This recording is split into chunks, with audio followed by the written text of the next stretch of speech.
Bilangan.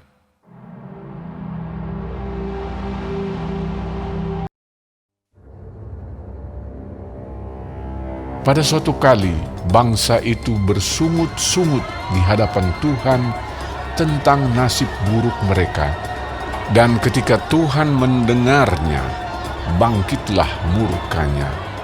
Kemudian menyalalah api Tuhan di antara mereka dan merajalela di tepi tempat perkemahan.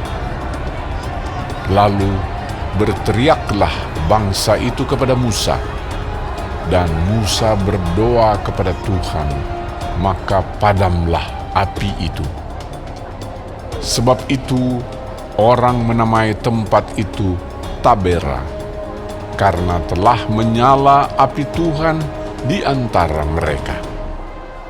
Orang-orang bajingan yang ada di antara mereka kemasukan nafsu rakus, dan orang Israel pun menangislah pula serta berkata, "Siapakah yang akan memberi kita makan daging? Kita teringat kepada ikan yang kita makan di Mesir dengan tidak bayar apa-apa, kepada mentimun dan semangka, bawang pre, bawang merah dan bawang putih. Tetapi sekarang kita kurus kering, tidak ada sesuatu apapun, kecuali mana ini saja yang kita lihat." Adapun mana itu seperti ketumbar dan kelihatannya seperti damar bedolah.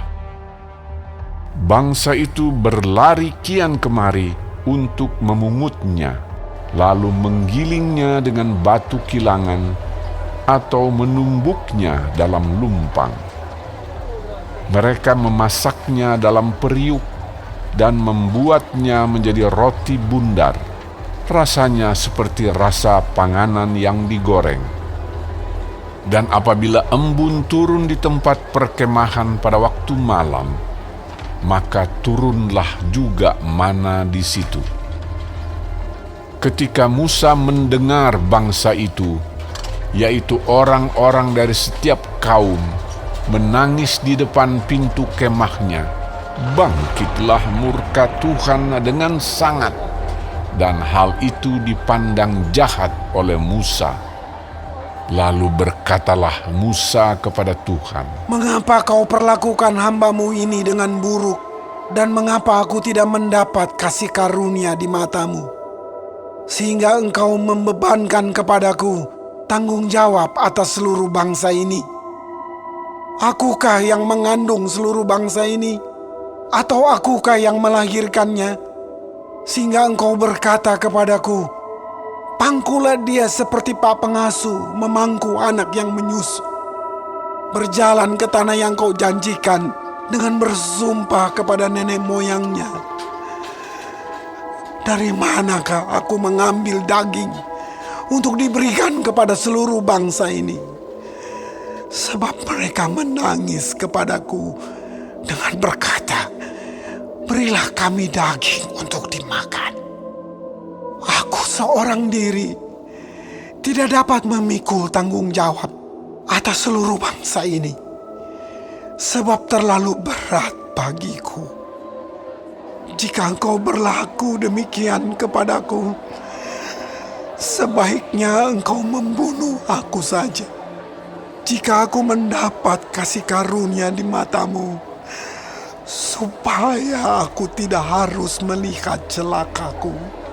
Lalu berfirmanlah Tuhan kepada Musa, kumpulkanlah di hadapanku dari antara para tua-tua Israel 70 orang, yang kau ketahui menjadi tua-tua bangsa dan pengatur pasukannya. Kemudian bawalah mereka ke kemah pertemuan, supaya mereka berdiri di sana bersama-sama dengan engkau.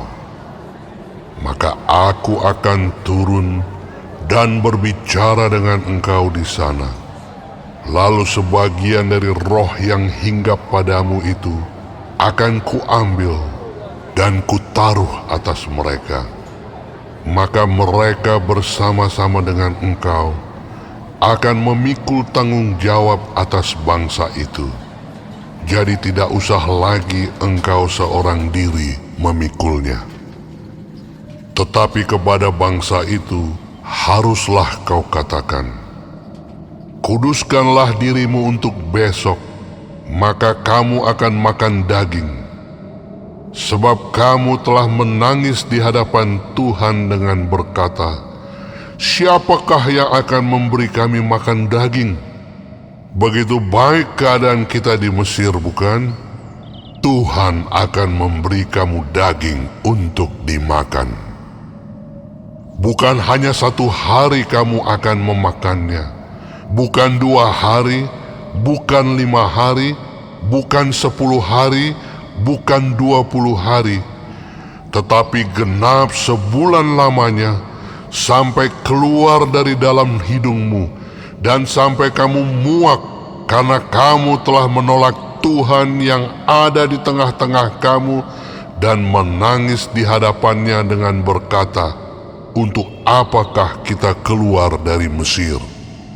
Tetapi kata Musa, Bangsa yang ada bersama aku ini berjumlah 600.000 orang berjalan kaki.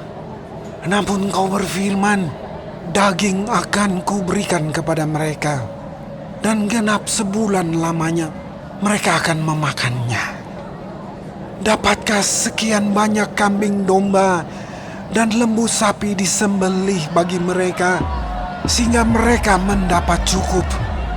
Atau dapatkah ditangkap segala ikan di laut bagi mereka, sehingga mereka mendapat cukup? tetapi Tuhan menjawab Musa, Masakan kuasa Tuhan akan kurang untuk melakukan itu? Sekarang engkau akan melihat apakah firman-Ku terjadi kepadamu atau tidak. Setelah Musa datang keluar, disampaikannya firman Tuhan itu kepada bangsa itu.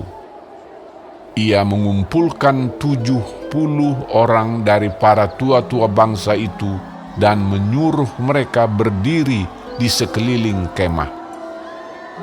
Lalu turunlah Tuhan dalam awan dan berbicara kepada Musa. Kemudian diambilnya sebagian dari roh yang hinggap padanya dan ditaruhnya atas ke-70 tua-tua itu. Ketika roh itu hinggap pada mereka, kepenuhanlah mereka seperti nabi, tetapi sesudah itu tidak lagi. Masih ada 2 orang tinggal di tempat perkemahan. Yang seorang bernama Eldad, yang lain bernama Medad. Ketika roh itu hinggap pada mereka, mereka itu termasuk orang-orang yang dicatat, tetapi tidak turut pergi ke kemah. Maka kepenuhanlah mereka seperti nabi di tempat perkemahan. Lalu berlarilah seorang muda memberitahukan kepada Musa, Eldad dan Medad kepenuhan seperti nabi di tempat perkemahan. Maka menjawablah Yosua bin Nun yang sejak mudanya menjadi abdi Musa. Tuanku Musa, cegahlah mereka. Tetapi Musa berkata kepadanya, Apakah engkau begitu giat mendukung diriku? Kalau seluruh umat Tuhan menjadi nabi, oleh karena Tuhan memberi rohnya hinggap kepada mereka. Kemudian kembalilah Musa ke tempat perkemahan, dia dan para tua-tua Israel. Lalu bertiuplah angin yang dari Tuhan asalnya. Dibawanyalah burung-burung puyuh dari sebelah laut dan dihamburkannya ke atas tempat perkemahan dan di sekelilingnya, kira-kira sehari perjalanan jauhnya ke segala penjuru, dan kira-kira 2 hasta tingginya dari atas muka bumi.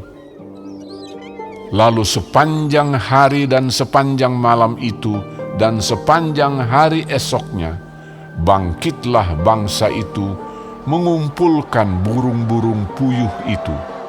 Setiap orang sedikit-dikitnya mengumpulkan 10 homer. Kemudian mereka menyebarkannya lebar-lebar sekeliling tempat perkemahan. Selagi daging itu ada di mulut mereka, sebelum dikunyah, maka bangkitlah murka Tuhan terhadap bangsa itu, dan Tuhan memukul bangsa itu dengan suatu tulah yang sangat besar.